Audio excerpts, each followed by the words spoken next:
बिस्मिल्लाहिर्रहमानिर्रहीम। Chemical reactions of aldehyde and ketone हम पढ़ रहे हैं, जिनमें हमने पढ़ा था कि अल्डिहाइड और कीटोन में दो किस्म के रिएक्शन होते हैं, reduction and oxidation. Reduction reaction common होते हैं, जैसे रिडक्शन होती है अल्डिहाइड में वैसे रिडक्शन होती है कीटोन में, लेकिन ऑक्सीडेशन रिएक्शन कॉमन नहीं होते। ऑक्सीडेशन अल्डिहाइड में आसानी से होती है और कीटोन में आसानी से नहीं होती, वो हम आगे डिस्कस करेंगे। रिडक्शन रिएक्शन में हमने सबसे पहले पढ़ा कि क्लेमेंसन रिडक्शन होती है, वोल्फिकेशनल रिडक्शन होती है। दोनों से हम अल्डिहाइड और कीटोन को अल्केन्स में कन्वर्ट करते हैं। क्लेमेंसन रिडक्शन में zinc amalgam use as an reducing agent and in case of Wolff Kishner reduction hydrogen को इस्तेमाल करते हैं एज अ रिड्यूसिंग एजेंट। फिर हमने पढ़ा कि जब भी हाइड्रोइड्स के जरिए से हम रिडक्शन करते हैं तो अल्डिहाइड और कीटोन कन्वर्ट हो जाते हैं अल्कोहल में। ठीक है, अल्डिहाइड से बनता है प्राइमरी अल्कोहल और कीटोन से बनता है सेकेंडरी अल्कोहल। फिर उसके बाद हमने पढ़ा कि हम अल्डिहाइड और कीटोन को रिड्यूस करते हैं by the help of carbon nucleophile. Carbon behave करता है as a nucleophile in Grignard reaction and in hydrogen cyanide. Grignard reaction वाला रिएक्शन तो आप पहले भी पढ़ चुके हैं कि जब भी फॉर्मल्डिहाइड के साथ ग्रिग्नॉर्ड रिएक्शन रिएक्ट करता है तो बनता है primary alcohol. When other aldehyde react with Grignard reagent forming secondary alcohol. When ketone react with Grignard reagent produces tertiary alcohol. ये पढ़ चुके हैं बिल्कुल। फिर उसके बाद हमने कहा कि हाइड्रोजन साइनाइड जब रिएक्ट करता है अल्डिहाइड एंड कीटोन के साथ तो बनाता है cyanohydrin and that reaction can be catalysed by the help of a base. वो पढ़ चुके हैं। इसके बाद हमने पढ़ा कि हम नाइट्रोजन न्यूक्लियोफाइल के जरिए से भी रिडक्शन कर सकते हैं और नाइट्रोजन बिहेव करता है as a nucleophile in 4 species, एक अमोनिया में, दूसरा अल्काइल एमाइन में, तीसरा हाइड्रोक्सिल एमाइन में और चौथा हाइड्रोजीन में। मैंने आपको बताया था कि जब भी अमोनिया के साथ अल्डिहाइड रिएक्ट करता है तो इमाइन्स बनाता है और जब ये अल्काइल एमाइन रिएक्ट करता है तो बनाता है एन सब्स्टिट्यूटेड इमाइन। और जब हाइड्रोक्सिल एमाइन रिएक्ट करता है अल्डिहाइड कीटोन के साथ तो ऑक्साइन बनाता है और जब हाइड्रोजीन रिएक्ट करता है तो हाइड्रोजोन बनाता है। चारों रिएक्शन को याद करने का तरीका मैंने बता दिया था। अब आते हैं हम रिडक्शन करने हैं by the help of an oxygen nucleophile. और oxygen as a nucleophile behave करता है 2 स्पीशीज में, 2 कंपाउंड में, वाटर और दूसरा अल्कोहल। अब यहां पे देख लेते हैं, ऑक्सीजन न्यूक्लियोफाइल है इन case of water and in case of alcohol. याद रहे, जब भी अल्डिहाइड या कीटोन को ट्रीट करते हैं वाटर के साथ तो बनाता है जेमिनल अल्कोहल। कौन सा अल्कोहल? जेमिनल। जेमिनल अल्कोहल उसे कहते हैं जब एक ही कार्बन पे 2 हाइड्रोक्साइड अटैच हो। ठीक है, और जब अगर एडजेसेंट के साथ अटैच हो तो विसिनल कहा जाता है, याद रखिए। और विसिनल डाइकोल को कहा जाता है ग्लाइकोल। मैंने पहले बताया था when 2 hydroxyl group are attached to adjacent carbon atom that alcohol will be called as glycol या vicinal alcohol। अब देख लेते हैं, जब भी वाटर के साथ रिएक्शन करेगा तो हमेशा से बनेगा जेमिनल अल्कोहल। जेमिनल का मतलब एक ही के ऊपर 2 हाइड्रोक्साइड अटैच। ठीक है, यहाँ पे प्रोडक्ट देखें, एक ही कार्बन पे 2 हाइड्रोक्साइड अटैच हैं, so this is geminal alcohol. जब एडजेसेंट पे अटैच होंगे तो बोला जाएगा विसिनल अल्कोहल। ठीक है, अब देख लेते हैं, अक्सर पूछा जाता है the reaction of water with aldehyde and ketone can be catalysed by, तो can be catalysed by acid and base, दोनों से कैटलाइज कर सकते हैं। ठीक है, लेकिन जब हम अल्कोहल के साथ ट्रीट करते हैं so that can only be catalysed by the help of acid. तो याद रहे, oxygen as a nucleophile behave कर रहा है वाटर में, और वाटर अगर ट्रीट करेंगे तो एसिड एज अ कैटलिस्ट या बेस एज अ कैटलिस्ट इस्तेमाल करेंगे। दोनों अल्कोहल इस्तेमाल करेंगे तो सिर्फ acid as a catalyst. Reaction simple है, होगा क्या? मैकेनिज्म में तो पहले H+ आ जाता है, फिर जाता है OH अटैच हो जाता है। अगर आपको याद हो, हमने कहा था एसिड कैटलाइज में क्या होता है, इधर से जाएगा H, इसका लोन पेयर लेगा तो क्या बनाएगा? Coordinate covalent bond. इस पे आएगा कौन सा चार्ज? पॉजिटिव। ये बॉन्ड कहां जाएगा? ऊपर, ऑक्सीजन पे। तो मैंने कहा था acid catalyse nucleophilic addition reaction increases electrophilic character of carbonyl carbon. यार बता रहे हैं, जब एसिड को इस्तेमाल किया जाता है एज अ कैटलिस्ट तो कार्बन पे पॉजिटिव चार्ज ज्यादा हो जाता है। बेस को इस्तेमाल करते हैं एज अ कैटलिस्ट तो ऑक्सीजन पे नेगेटिव चार्ज ज्यादा हो जाता है। तो दोनों से हम बता सकते हैं, ठीक है। अच्छा, हम डायरेक्ट कर लेते हैं। होगा ऐसे कि ये जो लोन पेयर है और ये है पार्शियल पॉजिटिव, ये हाइड्रोक्सल आता है और दोनों इलेक्ट्रॉन आके इसको डोनेट कर देता है, मतलब ये ऐसे आता है, ठीक है। एक इलेक्ट्रॉन किसका है? हाइड्रोजन का, और एक अपना। नेगेटिवली चार्ज हाइड्रोजन यहाँ पे अटैच हुआ तो कार्बन के हो गए 5 बॉन्ड्स। कार्बन कितने बॉन्ड बनाता है? 4। ये जो 5वां बॉन्ड जाएगा ऊपर, ऑक्सीजन पाएगा कौन सा charge? Negative. Negatively charge oxygen के साथ पॉजिटिवली चार्ज हाइड्रोजन अटैच हो जाएगा, तो क्या बनेगा? CH3CH OH NOH। तो ये देखिए CH3CH OH NOH, तो इसे बोला जाता है जेमिनल अल्कोहल, ठीक है। इसका आईपैक नेम दे सकते हैं, क्या नाम है? Select the longest continuous chain. 2 carbon, we have 2 carbon in longest chain. अच्छा, क्या करेंगे? नंबरिंग करेंगे 1 2। इसका क्या नाम है? 1 इथेन डाइहोल बोलेंगे क्या? ऐसे बोलेंगे क्या? 1 इथेन डाइहोल, 1 इथेन डाइहोल, या इथेन 1 डाइहोल, ठीक है। तो ये है इसका आईपैक नेम और ये इसका कॉमन नेम के जेमिनल अल्कोहल बन गया। जेमिनल का मतलब जब एक ही कार्बन पे 2 हाइड्रोक्साइड अटैच हो जाए, ठीक है।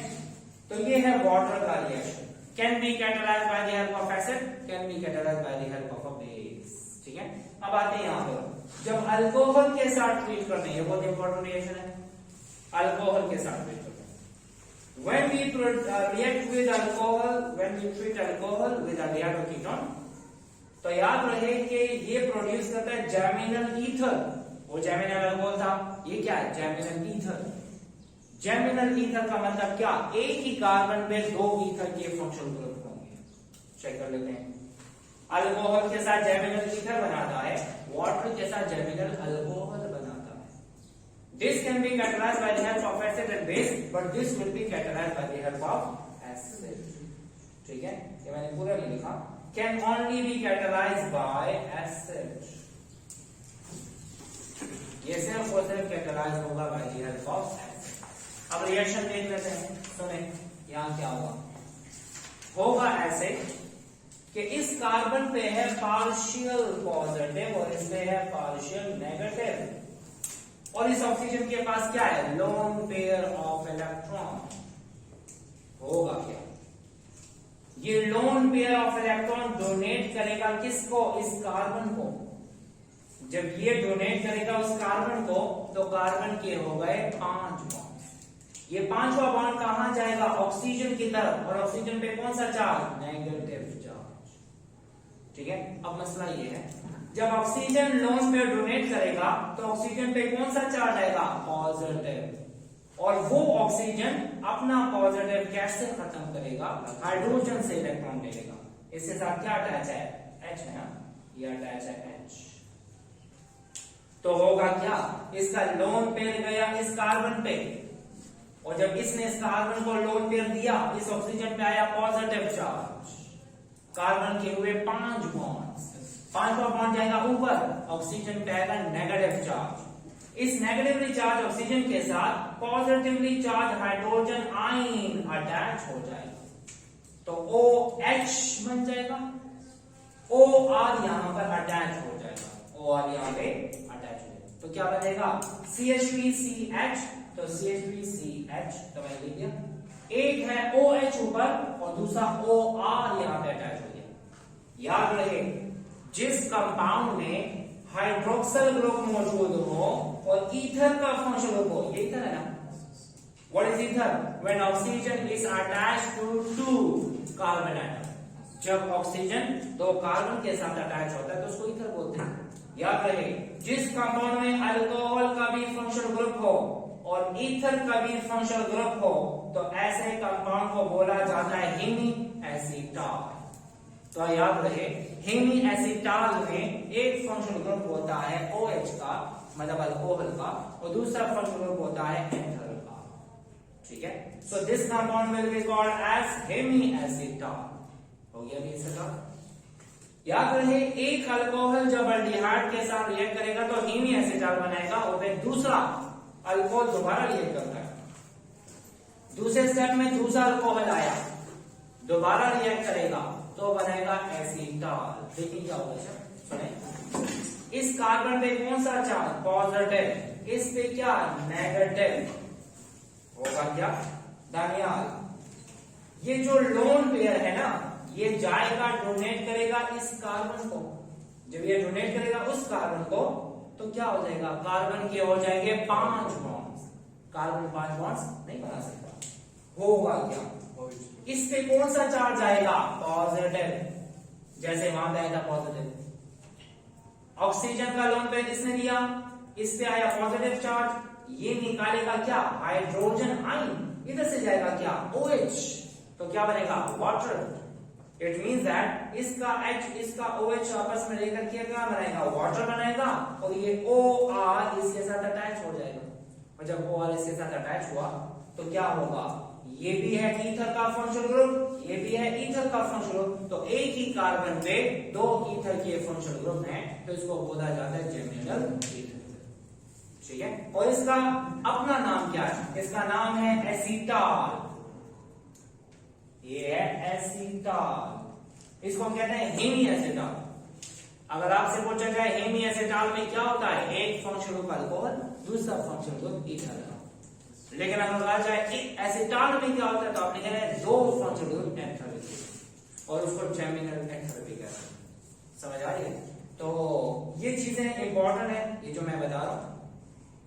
अक्सर एमसीक्यू में आता है कि हेमी एसिटाल से एसिटाल बनाते हैं, हेमी एसिटाल से एसिटाल बनाते हैं, तो अल्कोहल के साथ ट्रीट करते हैं, तो बताएं OH अल्कोहल से जाएगा या OH हेमी एसिटाल से जाएगा।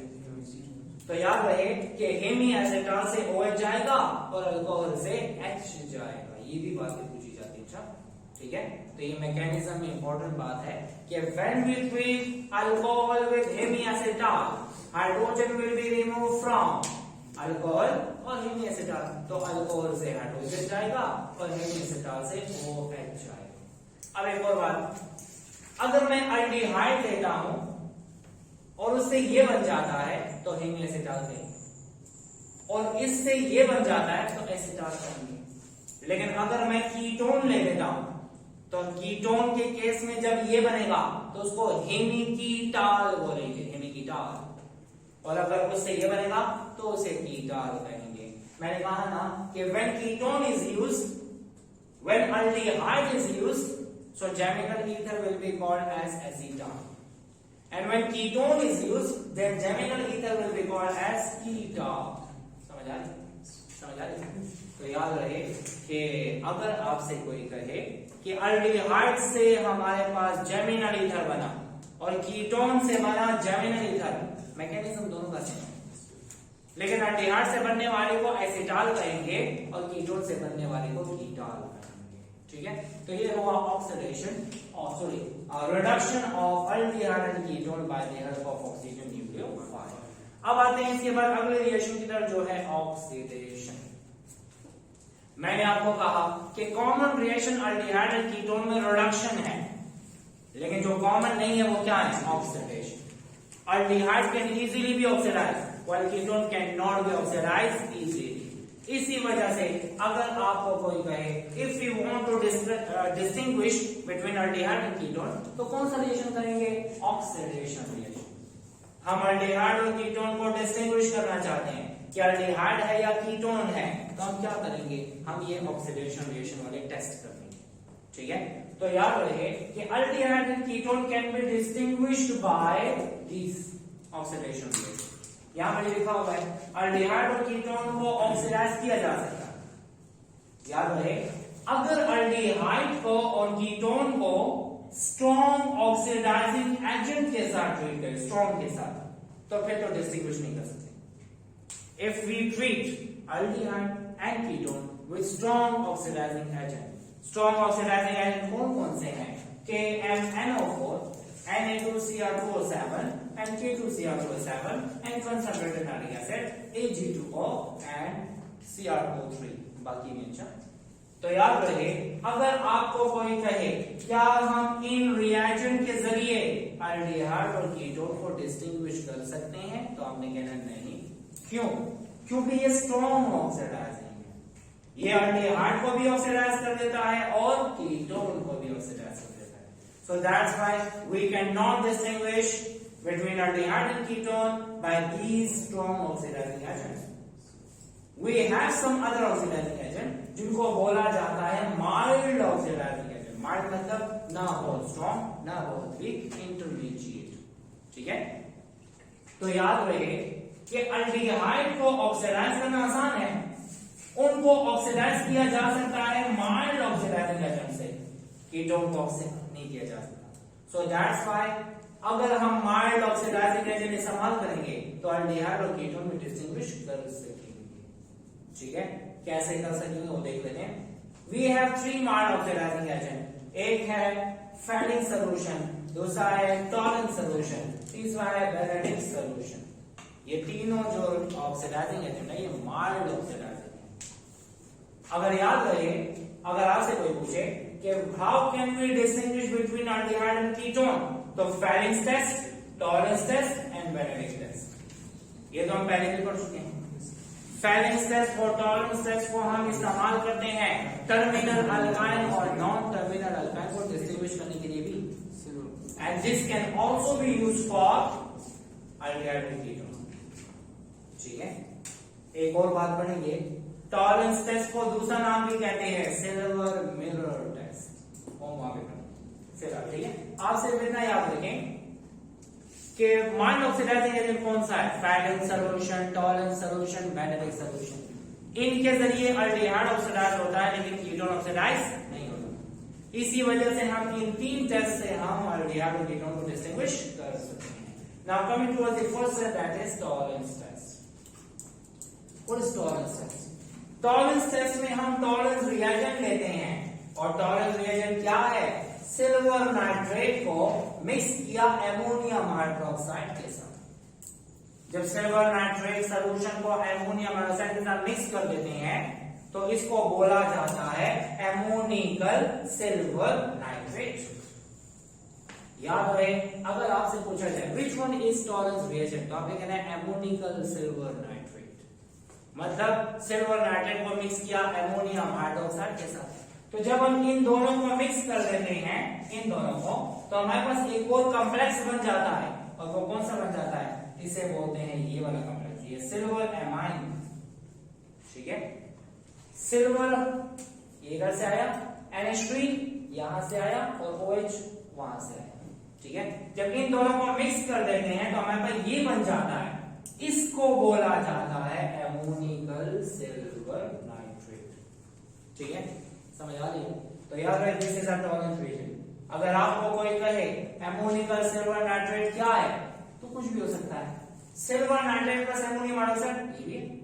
अगर वो नहीं दिया हुआ तो ये होगा, दोनों दिए हैं तो बोथ ऑप्शन हो सकता है। ठीक है, when we mix silver nitrate with ammonium hydroxide, so what will we get this complex. ठीक है, इसको एमोनिकल सिल्वर नाइट्रेट कहते हैं, और ये कंपाउंड सालुबल है, ये पानी में डिसॉल्व हो जाता है, आसानी से डिसॉल्व होता है। ये पानी में डिसॉल्व हुआ, और पानी में डिसॉल्व हुआ तो इस सॉल्यूशन का कलर क्या है? कोई कलर नहीं है, तो ट्रांसपेरेंट है, पानी जैसा। हम डाल देते हैं इस सॉल्यूशन में कीटोन, तो हमें कोई भी चेंजेस नजर नहीं आती।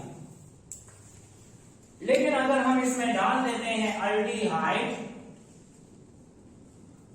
क्या डालें हम? एल्डिहाइड डालें। जब हम एल्डिहाइड इस सॉल्यूशन में डाल देते हैं तो रिएक्शन होगा, और हमें क्या नजर आएगा?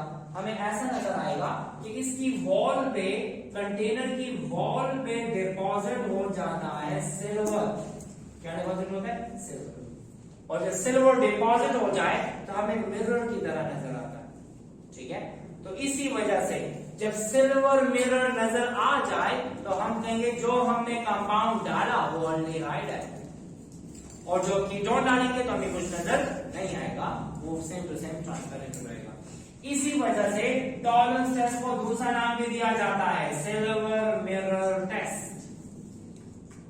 अगर आपको कोई कहे सिल्वर मिरर टेस्ट क्या है तो आपने कहना है ये असल में टॉलरेंस टेस्ट ही है। टॉलरेंस टेस्ट का दूसरा नाम क्या है? Silver mirror test. व्हाई? क्योंकि जब अल्डिहाइड को डाला जाता है तो सिल्वर मिरर बन जाता है। एक इंपॉर्टेंट बात याद रखें, टॉलरेंस टेस्ट अल्डिहाइड और कीटोन को भी डिस्टिंग्विश करता है, टर्मिनल और नॉन टर्मिनल को भी करता है। लेकिन एक इंपॉर्टेंट बात है कि टॉलरेंस टेस्ट अल्डिहाइड के लिए तो सिल्वर मिरर टेस्ट कहा जा सकता है, लेकिन टर्मिनल अल्काइन के लिए सिल्वर मिरर टेस्ट नहीं कहा जा सकता, क्योंकि टर्मिनल अल्काइन सिल्वर मिरर नहीं बनाता, वो व्हाइट प्रेसिपिटेट बनाता। ठीक है, तो याद रहे अगर एमसीक्यू में आ जाए कि सिल्वर मिरर टेस्ट या positive result in the silver mirror test can be given by terminal alkyne या अल्डिहाइड, तो आपने कहना है अल्डिहाइड, क्योंकि सिल्वर मिरर बनाता है अल्डिहाइड। टर्मिनल अल्काइन क्या बनाता है? White precipitate. चैप्टर नंबर 16 में हमने पढ़ा था टर्मिनल अल्काइन की एसिडिटी, उसी में हमने दो टेस्ट पढ़े थे, एक टेस्ट था टॉलरेंस, दूसरा था बैलेंस। ठीक है, टॉलरेंस टेस्ट में व्हाइट प्रेसिपिटेट बन जाते थे किसके? डाई सिल्वर एसिटाइलाइड के। वहां पर व्हाइट प्रेसिपिटेट बन रहे हैं, वहां पे सिल्वर मिरर नहीं बन रहा, तो टर्मिनल अल्काइन के लिए हम उसको सिल्वर मिरर टेस्ट नहीं कहेंगे। Silver mirror test can only be called for aldehyde. ठीक है, इसके बाद आते हैं रिएक्शन की तरफ।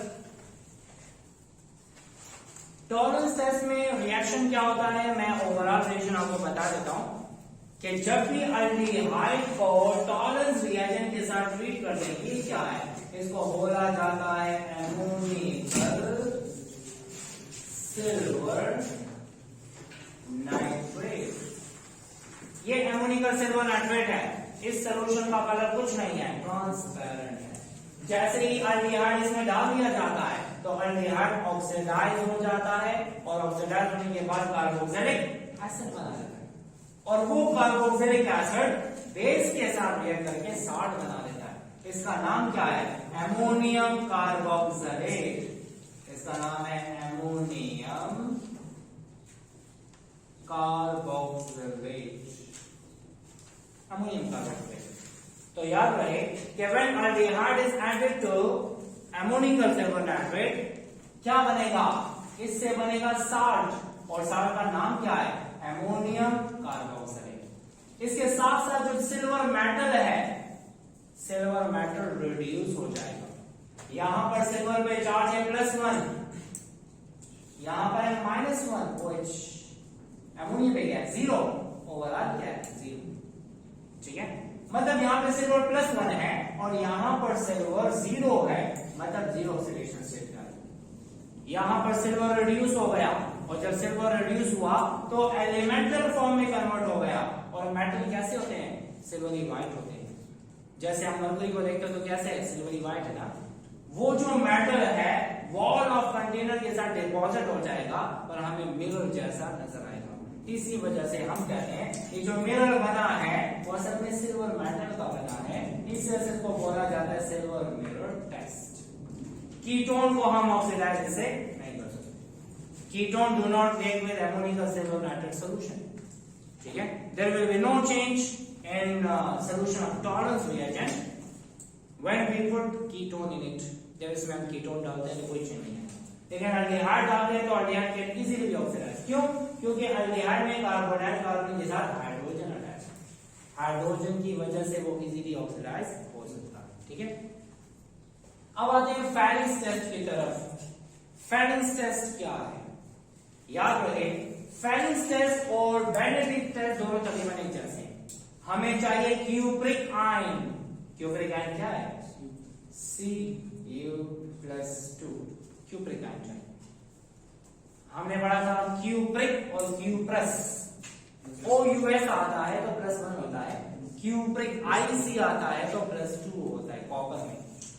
जिसकी ऑक्सीडेशन स्टेट कम होती है उसे OUS कहते हैं, और जिसकी ज्यादा हो तो IC कहते हैं, फेरस क्यूप्रस क्यूप्रिक, ठीक है, मर्क्यूरस मर्क्यूरी, क्रोमस क्रोमिक, मैंगेनस मैंगेनिक, ठीक है, ये ऑक्सीडेशन स्टेट की बेस पे। अब आते हैं यहाँ पे देखिए, क्यूप्रिक आयन टार्टारिक एसिड के साथ कंबाइन है, टार्टारेट, और बेनेडिक्ट टेस्ट में क्यूप्रिक आयन मौजूद है सिट्रेट के साथ, सिट्रेट, ठीक है, सिट्रिक एसिड में से हाइड्रोजन जाता है, कॉपर अटैच हो जाता है, टार्टारिक एसिड में से हाइड्रोजन जाता है, कॉपर अटैच हो जाता है। तो याद रहे, अगर आपसे पूछा जाए फेलिंग टेस्ट में कॉपर के साथ क्या अटैच है, टार्टारेट अटैच है, या टार्टारिक एसिड का साथ कॉपर वाली, ठीक है, तो इसे बोला जाता है क्यूप्रिक टार्टारेट, और इसमें क्या होता है, क्यूप्रिक सिट्रेट। दोनों का काम कॉपर देना है, कॉपर चाहे इससे जाए, कॉपर चाहे उससे जाए, सेम रिजल्ट आए। तो देख लेते हैं, सुने, क्यूप्रिक टार्टारेट है, कॉपर +2 है, तो कॉपर +2 का कलर होता है क्या, ब्लू। सोल्यूशन किस कलर का है, ब्लू कलर का है। कीटोन डाला, कीटोन डाला, कुछ भी चेंज नहीं आया, नो चेंज। लेकिन हमने डाल दिया एल्डिहाइड, तो एल्डिहाइड डालने की वजह से ब्लू कलर सोल्यूशन में रेड प्रेसिपिटेट बन जाएंगे। जब यहां पर सेटल डाउन हो जाए रेड प्रेसिपिटेट, तो हम कहेंगे हमने जो डाला वो क्या था, एल्डिहाइड। टॉलरेंस टेस्ट में सिल्वर मिरर बनता है, फेलिंग और बेनेडिक्ट टेस्ट में रेड प्रेसिपिटेट बनते हैं, और वो रेड प्रेसिपिटेट किसके होते हैं, Cu2O के होते हैं। इसको कहते हैं क्यूप्रस ऑक्साइड। क्यूप्रस का मतलब क्या, ये +1 होगा कॉपर, और क्यूप्रिक का मतलब क्या, +2 होगा कॉपर, ठीक है। तो याद रहे, if we put aldehyde in Fehling's reagent, what will be the change? Red precipitate will settle down or it will appear in blue color solution, and that red precipitate are of cuprous oxide, ठीक है। तो ये हो गया क्या, ये है aldehyde, ये है cupric ion, basic medium, basic medium में करेगा, ठीक है। इससे बनेगा कार्बोक्सिलेट आयन, इसे क्या बना, कार्बोक्सिलेट आयन। इसके साथ कोई आयन अटैच हो सकता है, सोडियम अटैच हो सकता है, पोटेशियम अटैच हो सकता है, क्योंकि हमने बेस डाला ना, बेस NaOH भी हो सकता है, अमोनियम हाइड्रोक्साइड भी हो सकता है, पोटेशियम हाइड्रोक्साइड भी हो सकता है। लेकिन बना क्या, एल्डिहाइड से बना कार्बोक्सिलेट, मतलब कार्बोक्सिलिक एसिड। कॉपर से क्या बनेगा, क्यूप्रस ऑक्साइड, Cu2O, इसका कलर क्या है, रेड प्रेसिपिटेट, जो हो जाते हैं settle down.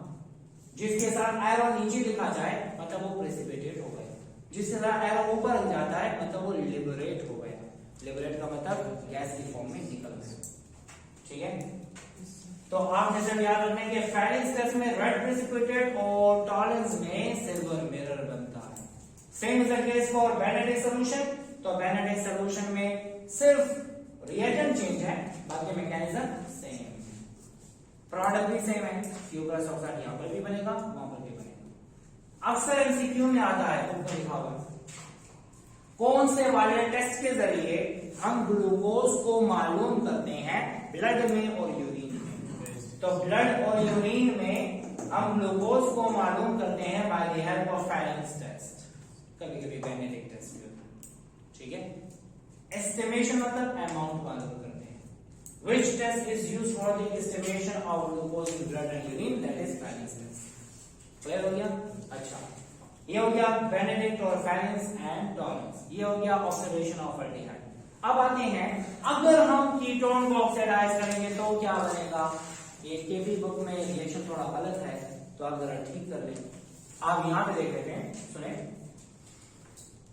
Oxidation of ketone करते हैं। मैंने पहले बताया चाहे एल्डिहाइड ऑक्सीडाइज हो चाहे कीटोन ऑक्सीडाइज हो, दोनों से बनेगा कार्बोक्सिलिक एसिड, ठीक है। एल्डिहाइड से हमें तो 1 मोल कार्बोक्सिलिक एसिड का बनता है, लेकिन यहां पर कीटोन की ऑक्सीडेशन से 2 मोल कार्बोक्सिलिक एसिड बनते हैं, ठीक है। देख लेते हैं कैसे होगा। होता ऐसे